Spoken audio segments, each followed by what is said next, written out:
Hey, everybody. The Three Musketeers are back with a live episode of Xs and Noles, presented by the venerable, the highly regarded, the professional Noles247.com. I'm here as always. The pleasure is mine to be joined by Kevin Little and Coach Adam Brown. Boys, how you doing, Adam? Cool background, man. I didn't know you tickled the ivories. No, I just moved into a new luxurious house, and I'm so fancy with my wonderful, beautiful background and my fancy piano right over one of those directions, one of those shoulders. Absolutely. If you're listening to the audio only version, you have no idea what we're talking about. For all you guys in YouTube, you can see Adam's fake bougie green screen background.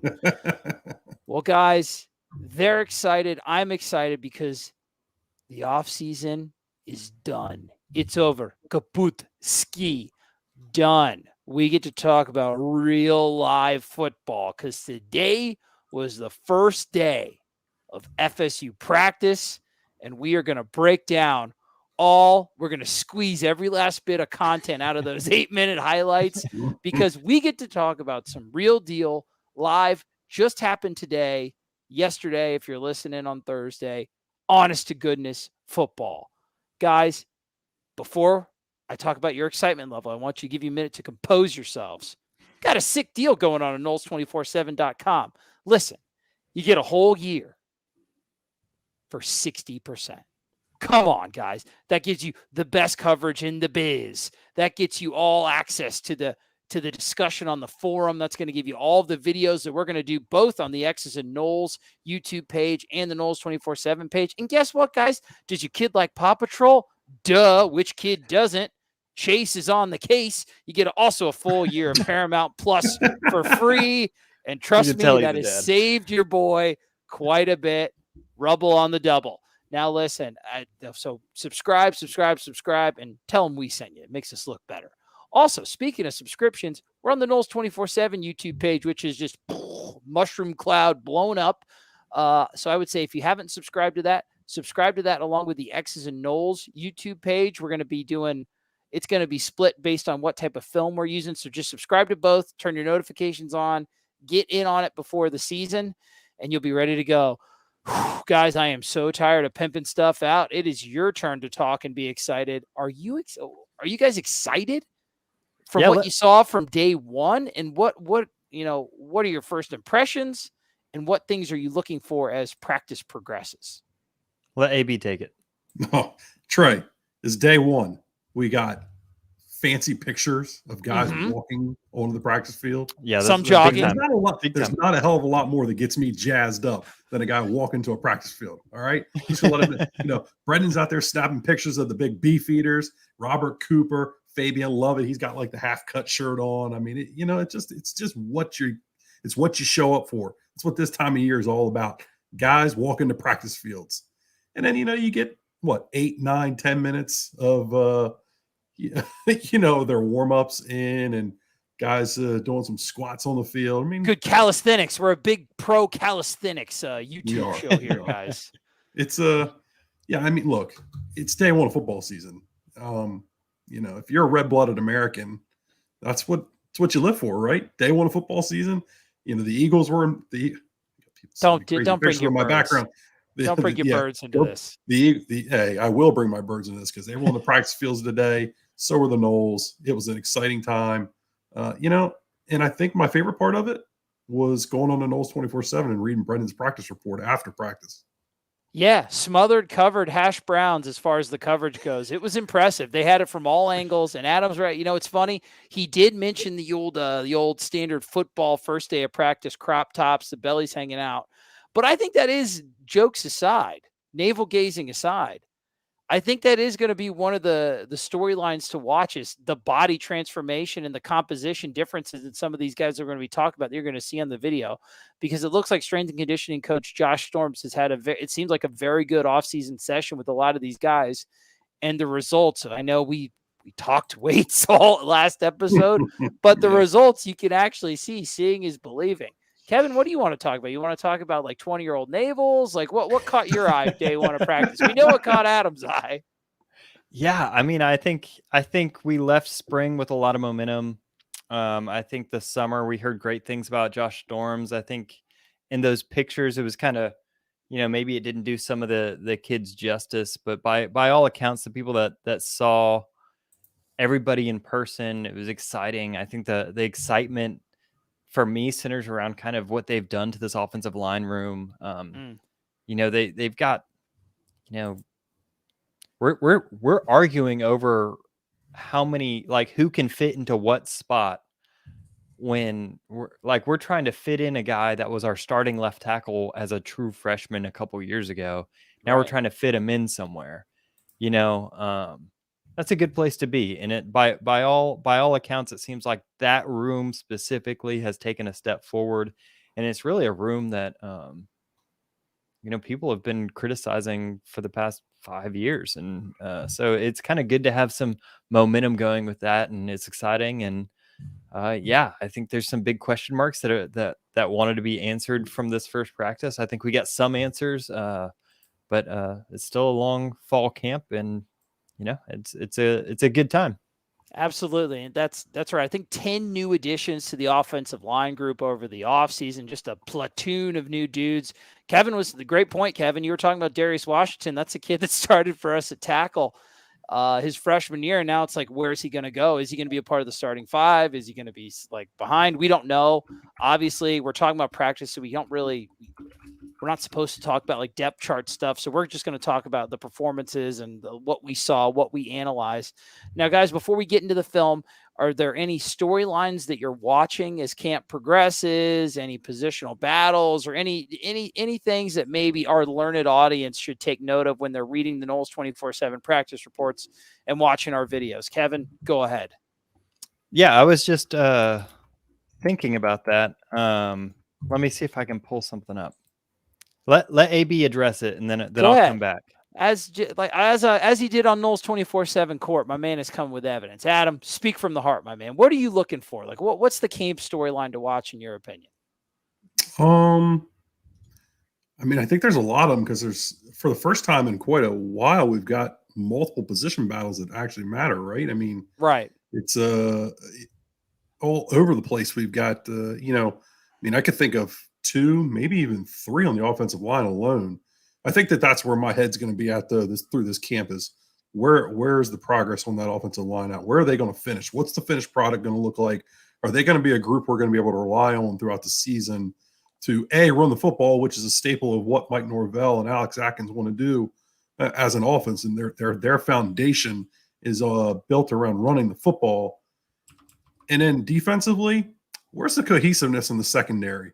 Okay. You've got 2 safeties back from last year that are a pretty dynamic duo. Do they come back as strong as they finished last season? And do they communicate with the group in front of them as well as they finished the year so that we kind of hit the ground running and we don't have these games where we're going out giving up 28 points in the first half and then kind of finding our way at halftime. You need to start hot, play well, give the offensive chance to find their rhythm because they're not as talented a group as the defense is. And then hopefully be able to lean on that offensive line in the second half to go win some football games.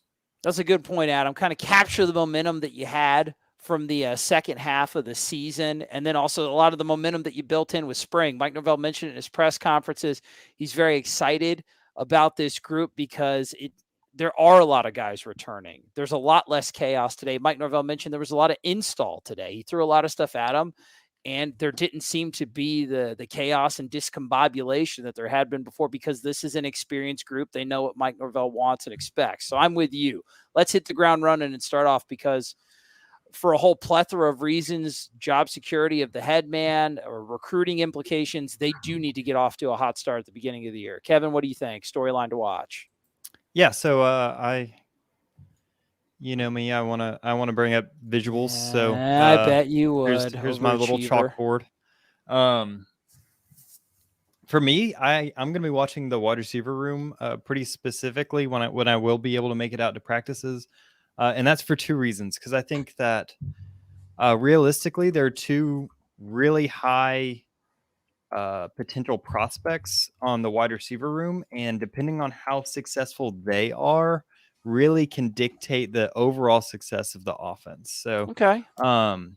The first one is obviously Johnny Wilson. They'll probably use him a lot in this little as kind of a flex wide receiver, almost a tight end, but spaced further away. That allows him to kind of crack back and block in the box. And it also allows him to be kind of a threat. So the idea is if the defense is going to put a corner on him, that corner's not going to be able to withstand being blocked by him, and you can kind of get the edge in the running game. But if you maybe put a safety or a linebacker out here on him, then he's a threat in the passing game. So seeing if he kind of evolves as a receiver and his ability to catch the ball, run routes. And the second one is Deuce Spann. So Deuce Spann is going to be an outside receiver, an outside threat. So what you see happening with Jordan Travis at quarterback is these safeties like to cheat up into the box and like to be kind of what's called a force or an alley player. So if this quarterback ends up bouncing outside, the safeties are there to kind of get them.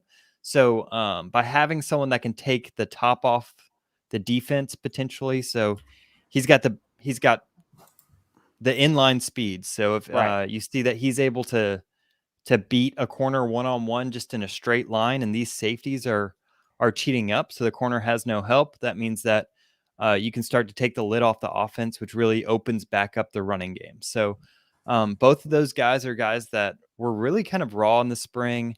But if one or both of them can show up, it really adds a huge dynamic to your offense that you didn't have last season. So that's where I'm going to be spending a lot of my attention, just because I think it really will dictate the success of the offense coming the fall. I agree. Yeah, go ahead, Adam. Okay. It's important to point out that we saw that a lot last year. That's not something we're just taking away from today's practice and saying, no. Yeah. There's obviously a lot of cautiousness, because we appreciate that the staff allows the media to be out there as much as they do. We don't want to give away any trade secrets in here. No, that's what I'm looking for come fall camp. That's not necessarily what I saw today. Right. Just to say that. That's what we want. And as far as those two guys goes, like you said, we're going to analyze the performances that we see on the film. There's a lot of stuff that we can't talk about, can't see, but everything that you see with us on the film, we'll analyze what we can see. And then, of course, I think you're right about Johnny Wilson and Deuce, those two transfers. I mean, the wrap on Johnny from Arizona State, big physically impressive kid, issues with drops. The story on Spann, very physically impressive, a lot of fast twitch muscle fibers kids can go, extremely raw because he's converted to the wide receiver position. I think those are all very good storylines to watch. Gentlemen, let's watch the film. Get me some doggone film on here. Get me the film. I want the film. All right. Well, as you wish. While Kev's queuing some of that film up, we've got a couple questions. Kev, you get it queued up and all. Is Wyatt Rector getting more reps? A blessing in disguise? I think Brendan would say yes. I'm not sure. I don't know. We'll see. That could be a storyline to watch, man. Just for sure. Who is going to step up at the tight end position? It's been so situational during Mike Norvell's tenure here. Like, who's going to step up? Obviously, Cam McDonald, just based on what we saw last year and expectations this year, he's the clear number one. But who's the number two? Okay, like who's going to be the guy in there if they run two tight end sets? Like, who's going to step up and catch a ball besides Cam McDonald? I think that's we need more production out of there. We're going to get an O-line shot here in a second. There was a question in the chat about the body transformations on the line. Look at that speed. Look at that speed. No, that's Who's that? Oh, probably that Mike. Yeah, that's Mike running. Okay, so that is Mike. Let's run that back because I teased that in the. Is Mike Norvell wide receiver one? Look at that! Look at those burners. It looks a little. Those looks a little tight to me. There's another shot. There's another shot of him.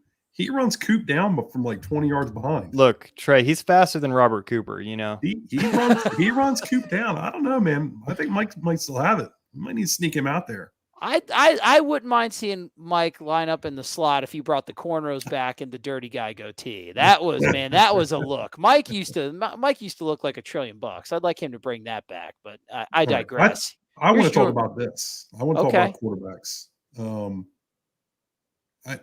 I like what I see out of Jordan. He looks real smooth. He looks real polished. Okay, how so? You talking about footwork, Just arm his motion? his footwork, everything's in rhythm. I mean, Yeah, look at that. This is AJ. I think AJ's got a little short stride. I'd like to see him get a little deeper stride, but I'm guessing Tony likes those feet not getting past the shoulders. Yeah, you see Jordan Travis's stride last year was a little bit longer. These feel more controlled, a little tighter. Yeah, they're a lot of very balanced. If you remember 2 years ago, we talked a lot about Jordan's upper body not being in rhythm with his lower body. Just look how he's very together there. Everything's connected. The ball's coming out with the front elbow. Hips are open. Feet look good. I mean, he looks night and day different from 2 years ago. That's the only one we have. That is throwing, positive. right? I just hate that he doesn't get his elbow above his shoulder. Hate it. Yeah, It's crazy. Is that a stylistic thing, or is that something that's like a real mechanical flaw?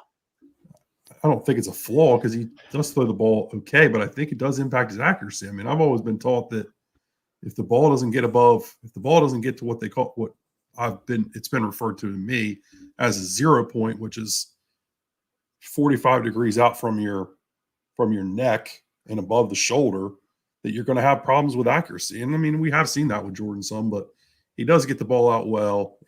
It commonly gets to where it's supposed to be. So yeah, I mean, you can see. I just illustrated the 0 point on Rodemaker, but compared to Jordan Travis, you kind of see where his arm is. Yeah, I like where Tate's ball, where his elbow is, as compared to Jordan.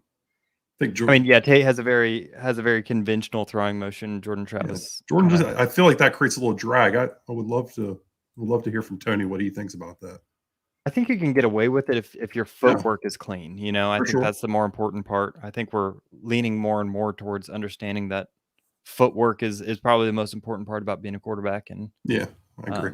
If your feet are right, the arm tends to follow. Yeah, doubly so. On the punt return. Let's hope these look a lot better this year.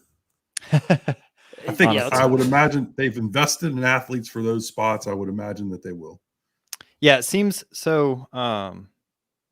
It does seem, just based off what coaches have said, that they seem to be having people focus on either punt return or kick return.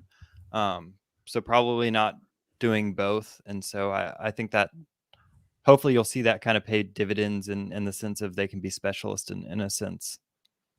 What'd you think of that rep from Jordan? Anything a note, or just solid again? Yeah, I mean, it's good. I think they're clearly working on keeping the ankles. So in this, he's pretty close here. I kind of paused it. You don't want your ankles across here. Yeah. It's touching heels. Yeah, so he's good in the last half. It's right there at the beginning that he kind of gets a little off. But that's also part of his drop. So maybe there's an excuse for that first part. But what are they working on there, Kev? I mean, what's the point of that drill? I mean, they're just trying to keep the feet apart, moving, shuffling, eyes, shoulders downfield, moving through the pocket, moving up into the pocket. Yeah, it's all about pocket movement. I think that's something that Jordan Travis also struggled in last season was moving up in the pocket instead of trying to escape and run backwards. Yeah, and just knowing when to do which one. Yeah, I think you're right too, and hopefully the enhanced comfortability will help with that. But yeah, there were times where we noted like, hey man, he should have climbed the pocket here, and he had a guy on the rare occasion when he did have a guy open. So that'll be something to look at as well. What do you guys think of the running backs here? I think that's Rodney Hill, true freshman. He looks smooth. That is a big dude. That's a big running large back. That's Marcus and Douglas. So it's not all running backs. Yeah, Got some tight ends mixed in. And then take Rodemaker, the running back / tight end. Oh yeah, looking good. Naturally. Yeah, I'm interested. I mean, I'm with you guys. I really think running back is going to be the strength of this team. I'm so interested to see how that rotation shakes out. I mean, it really has been, as far as like the offseason hype. It's definitely been all about Trey Benson, but man, Treshaun Ward, especially at the beginning of last year, very effective, very impressive. Rodney Hill looks clean catching the ball.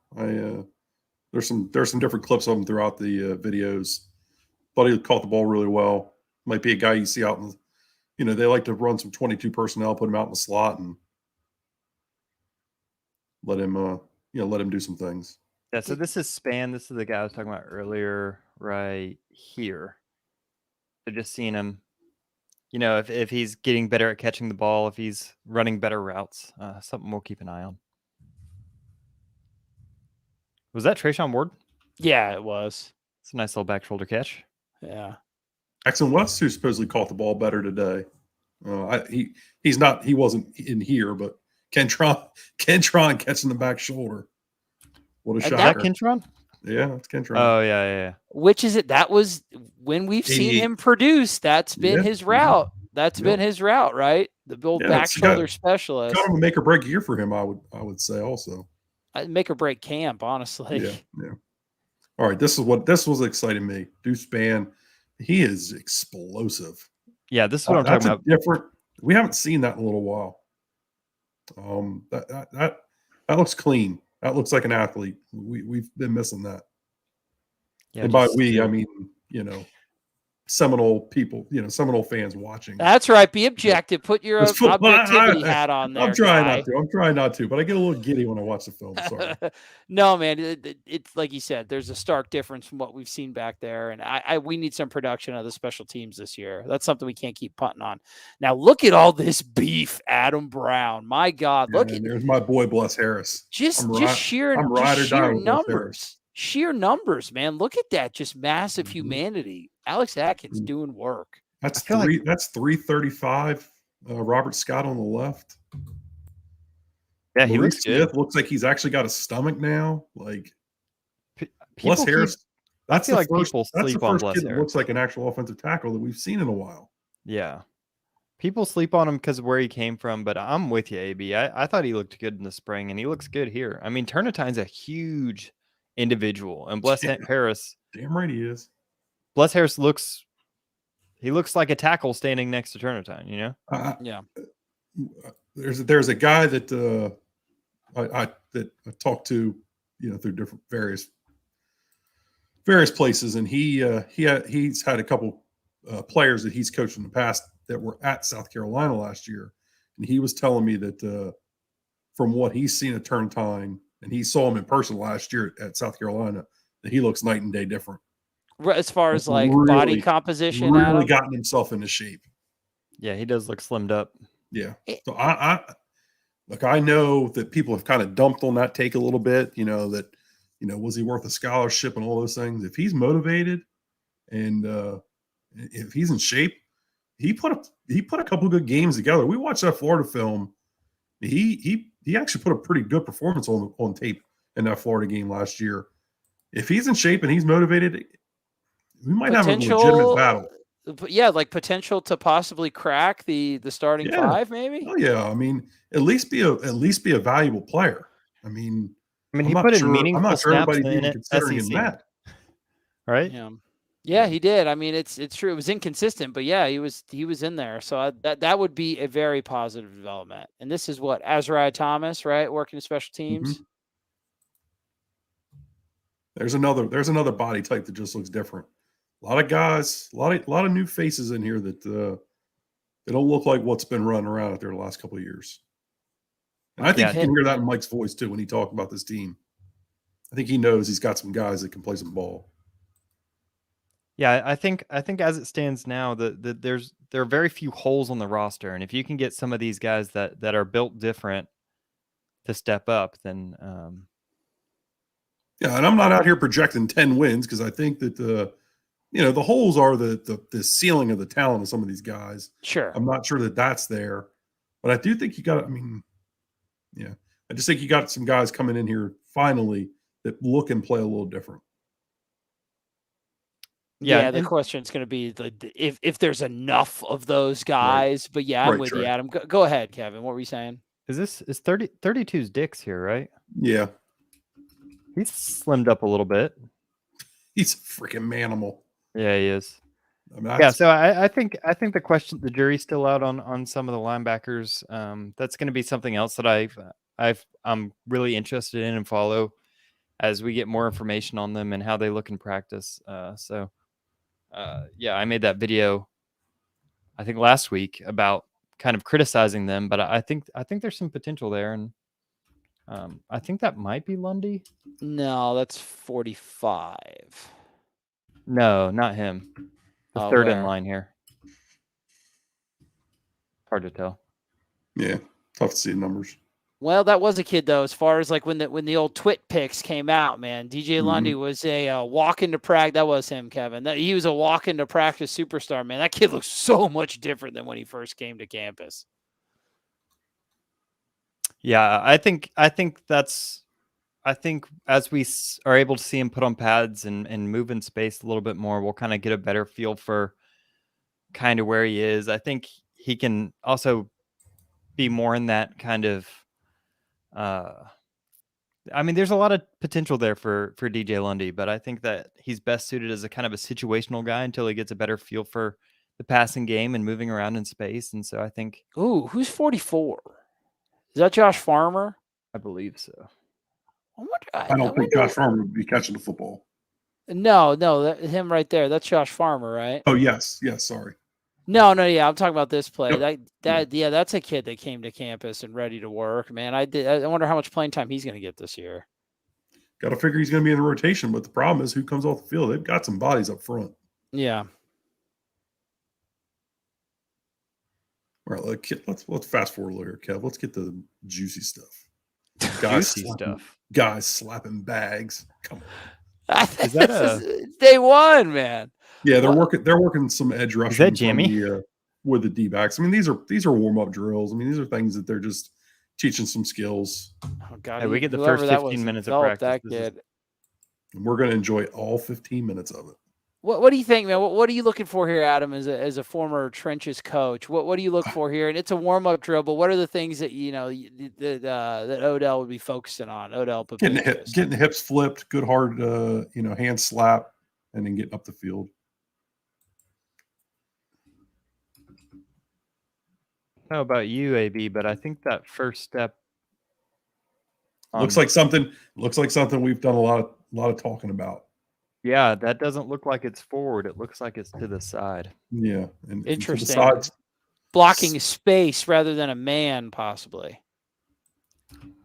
Look at him moving in conjunction. We're going to do a position preview, and we don't want to talk about it a whole lot right now because we don't want to get in trouble. But we are going to do a position preview on the run game itself, and something we're going to talk about a lot there is how Mike Norvell and Alex Atkins have been big fans of the outside zone running game, and it's kind of been missing from Florida State the last 2 seasons. And we have some thoughts that maybe it's going to come back, and we'll see. This is day one, so they've obviously had some install periods throughout the summer where they're able to get out and work with the guys. Adam Fuller talked about it at his presser, well, not his presser, but at the luncheon yesterday. So you're seeing things here go in inside zone, outside zone, some basic passing game stuff on day one. They're gonna install an offense, and it's all going to start with a foundation. And in college football, foundational plays are inside zone and outside zone. They're the easiest plays to teach as far as the cost of reps. So when you see some of these things in these first few days of practice, you're going to see a lot of zone stuff. It's not. I mean, there's going to be a lot of different plays that are going to go in, that we're not going to see until game day. But don't be alarmed when you see inside zone, outside zone. It doesn't mean they're going to run these things in games. These are ways to build the foundation of your offense. Yeah, absolutely. Foundational concepts. Who knows what sort of wrinkles that they're going to build off of that. That's something that I think one of the strengths, of Mike Norvell with a lot of the games that he called last year, starting off with something as a base concept, then building things around it. If you guys remember that misread kind of toss key play that they ran with Jordan a lot last year, and then they built some things off of that. Like you said, it's day one. Mike said there was a lot of installations to those foundational concepts. I'm more you can't really glean much from how much they're going to do one thing or the other, even though that they're going to run both of those plays at least once sometime during the season. I think one thing that was positive to me, I liked watching that combination of those 5 dudes in the offensive line. They look pretty fluid together as far as the steps moving. It looks like a team that Mike said they've installed a lot, but this is a experienced veteran team. They've run that before. That didn't look like a lot of guys out of sync. That's a team that's worked together a fair amount, and now you don't have to really so much worry about the base concepts as much, rep the base concepts, but now you can really start building. I am very interested to see just how much Florida State 2022 looks like Memphis like 2018 or 2019, if it does at all. You got a new offensive coordinator with Alex Atkins. What influences from Charlotte and Tulane is he going to bring to the table? So that'll be interesting, and it's stuff that we're gonna watch and learn and grow together, like the little family that we are. Guys, anything else that you want to add after watching that clip? Maybe answer a few questions before we get out of here. No, I think I'm gonna put this on like a 24-hour loop until tomorrow, and just suck every every last bit of football till it's a desiccated MP4 husk. I love it. Kevin, Adams. I got to get to Ivy here. Ivy's asking me about win projections. Oh God, man! I'll make win projections, and we're gonna do some of that for Noles 24/7 as we get a little bit farther into summer camp here. Not ready to make win projections on July 27th, a little early. Yeah, we're gonna string you along for that one. Absolutely. You got to tune in more for that. Looking's for free. Win projections is going to cost you. We're not a cheap date here. We'll get to the win share soon enough. You just keep your shirt on there, Ivy. Anybody else? Any other questions? We will do that. We have some fun. We have some fun ideas. Some fun collaborative ideas. I think I think most of them got answered naturally. Some questions about Deuce-Span, Trey Benson, returning kicks. I'm sure they're going to give Trey looks back there, but if I had to guess, he's probably I wouldn't think he's going to be your number one kick returner, because I think he's going to be your number one running back. I mean, they put Jayshon Corbin back there last year. They did. That's not something they're against, right? Putting their best players. Look, if it makes sense, you put your best 11 out there, on special teams. I don't think there's anything wrong with that. How confident are we at linebacker? I'm pretty confident with the first two, personally. Kev, what do you think? Yeah, I think I've grown in confidence. I think I wouldn't have made that video as scathing as I did last week if I wasn't confident that, they're going to take some step forward. I think Tatum Bethune he's a ball player. I think is the kind of kid where linebacker especially is a position that I think translates pretty well from lower levels up to higher levels. And, he had a better game against UF than anybody we had on the roster. So, I think he's going to be a good player. I think Kalen DeLoach is going to take another step up. And I think you've got two kids that, make a pretty solid starting linebacker crew. I think DJ Lundy, he took a step up from his freshman year to a sophomore year last season. I think he's going to take another step up with this drop in weight. I think I'm more optimistic about the linebacker room than I thought I would be. But yeah, hopefully it's not the weakness that it was last year. Right. I'm more optimistic because I like the two starters, and I think we're going to have a whole lot of DBs on the field most of the time, because that depth, that depth still kind of scares me. I mean, it is like, it's great. The weight loss is good. I just can't project. I can't project anything other than a mixed right now, because I have question marks around all three of the linebackers. I got to squeeze some more practice film before I feel anything other than it's not a finished product yet, but I think we're going to see a lot of DBs on the field. That's my prediction as far as how I feel. So not very, very, very confident in the starters. No, I'm not there with the depth yet. Not enough there. Not enough proof of concept. That's fair. Yeah. F55 SU. Yeah. I mean, they ran a lot of nickel last year. Fuller talked about wanting to run a lot of nickel with Kevin Knowles in that nickel slot. So yeah, I mean, I would define this defense as a 4-2-5 right now. Yeah, and that's not based off my comments. Not based off anything that we saw at practice. Yeah. I think that's based off of what they've done recruiting, what the roster composition, just sheer numbers, where the strength of your defense lies. I mean, like I said, that's just a very, because it came from me, uneducated projection. But I expect a lot of DBs on the field. So the star position in the 4.25. Yeah, I think their first year here, it was kind of more of a Sam backer. Then it kind of morphed into a star, which is more of a safety body when Jamie Robinson was playing it. Then Kevin Knowles started playing it. And so it's really more of a nickel corner, if you're going to call it anything. It's all semantics at this point, but I think that it's kind of sitting more in the corner range than like a true star hybrid. You okay, buddy? Got some adult dating site. Oh, don't Coming up pull in up the your chat. tabs. Don't pull up your tab. Yeah, you could have a real that ain't- weird background here in a little bit. That ain't my bag, baby. Yeah, whatever, hentai right, boy. Let's get out of here for the night, boys. Listen, guys, thank you for joining us. We appreciate it. Knowles 24/7, 60% off for a whole year. I think that's the deal, or a full year for 60. Something with 60%. Sign up to Knowles 24/7. It's a better deal than any of you savages deserve. Go subscribe to the old Knowles 24/7 YouTube page, the Xs and Noles YouTube page. Bloop, turn your subscriptions on. We're going to be here all camp, giving you the info, squeezing you the football juice that you so desperately crave. And then guess what, guys? Week 1 is creeping up way faster than you think. And then what happens with week 1? Honest to goodness, full game film, instant reactions, who knows what else. Join the fun and never stop chopping. Keep chopping. I'm Trey. That's Kev. That's Adam. Keep chopping. We'll see you guys later. Thanks for joining for the live stream. Love you guys.